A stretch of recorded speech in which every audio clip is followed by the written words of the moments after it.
Peranan pengintipan, bahagian pengintipan. Saya tak tahu unit ke bahagian. Unit. Ini penting. Di sebalik kita dah ada pelbagai elemen pengintipan. Di bawah Polis Diraja Malaysia kita sedia maklum. Bawah tentera pun kita ada. Bawah custom pun kita ada. Semua agensi ada. Okey, ya. Jadi kita ada dua pilihan.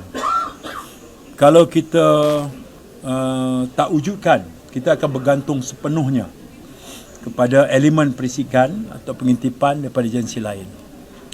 Kalau kita ada, kita berpeluang untuk mempunyai satu unit pengintipan dan perisikan yang sesuai dengan budaya kerja AKPS. Dan nanti soal perkongsian maklumat intelijen dan sebagainya itu akan kita uruskan. Jadi yang saya sebutkan tadi adalah pada awal kami meletakkan penubuhan AKPS ini, kami tak masukkan, kami terlepas pandang. Tapi AKPS kemudian merasakan bahawa elemen itu kena ada. Dan di sini saya beri sepenuh kebebasan kepada Ketua Pengarah AKPS untuk membuat rekrutmen sesuai dengan fungsi AKPS. Dan kami akan kekal mendukung kerana penting. Sebab maklumat tak datang bergolek.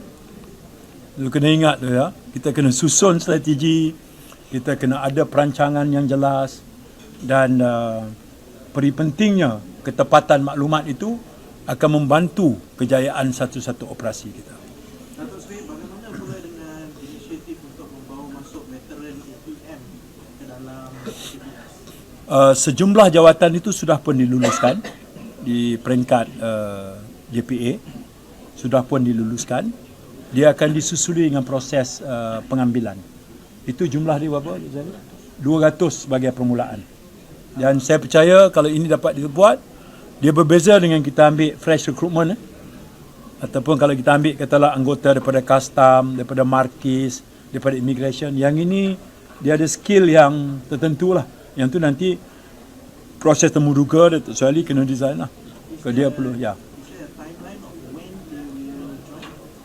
Saya fikir dalam masa terdekat ialah dia akan ada proses pengambilan biasa.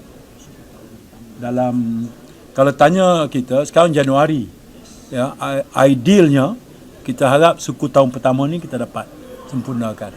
Sama ada mereka ni ex-Navy ke, ex-Air Force ke, ex-Army ke, mereka tu adalah aset yang unik.